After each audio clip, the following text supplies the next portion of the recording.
देखे एगो लड़की के शादी भइल बा। वो जब अपना ससुरा में जातिया, देखे उनकर पति बहुत भारी पियकड़ बड़े, वो हीरोइन के पियकड़ बड़े। देखी लाचार में होके अपना सखी से का कहतिया,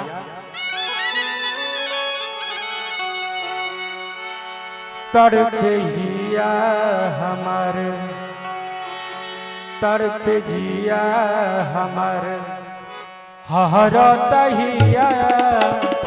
का कहिए सखी, पियला हीरोइन संग हो, हाय पियला हीरोइन संग हो, तड़पे जिया हमार, तड़पे जिया हमर, हरत हिया का कहिए सखी, पियला हीरोइन संग हो, हाय पियला हीरोइन संग हो।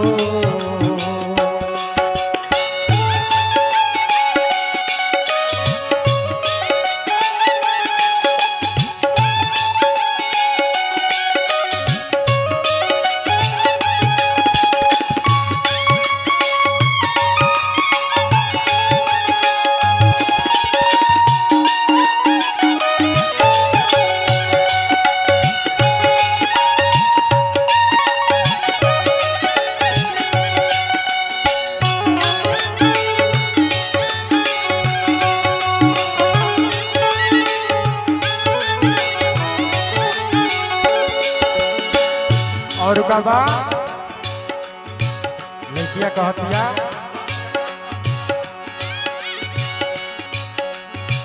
दिनों में लागे जैसे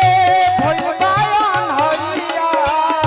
दिनों में लागे,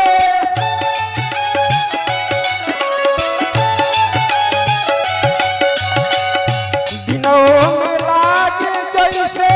भइल बा अन्हरिया, धीरे धीरे बीतल जाता खेतवो पथरिया, धीरे धीरे बीतल जाता खेतवा पथरिया, भइल दासी अब तो, भइल दासी अब तो राजा जी के धिया, का कहिए सखी, पियला हीरोइन संग हो, हाय पियला हीरोइन संग हो।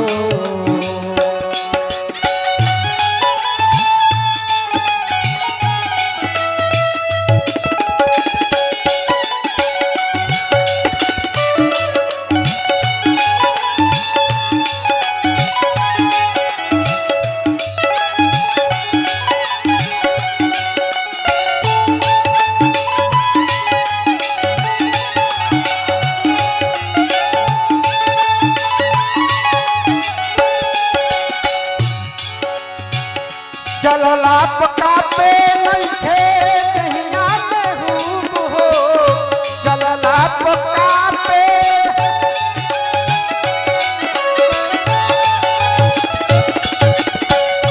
चलला पका पे नइखे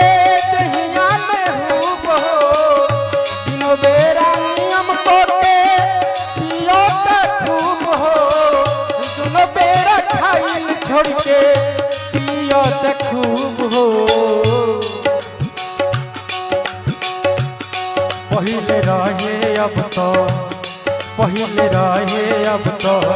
हो गई दिया, का कहिए सखी, पियला हीरोइन संग हो, हाय पियला हीरोइन संग हो।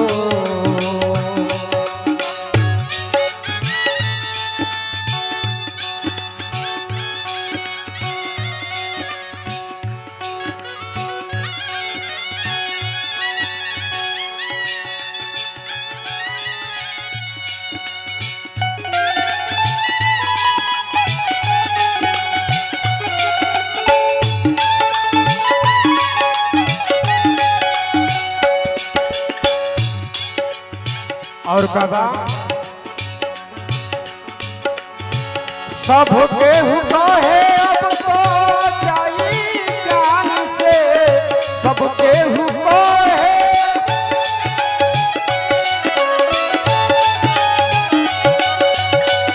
सबके कहे अब तो जाई जान से रोई रोई है हम तो कहीं भगवान से रोई रोई है अब तो कहीं भगवान से काहे दिहल हमके काहे दिहल हमके ऐसन तुझिया का कहिए सखी दिएला हीरो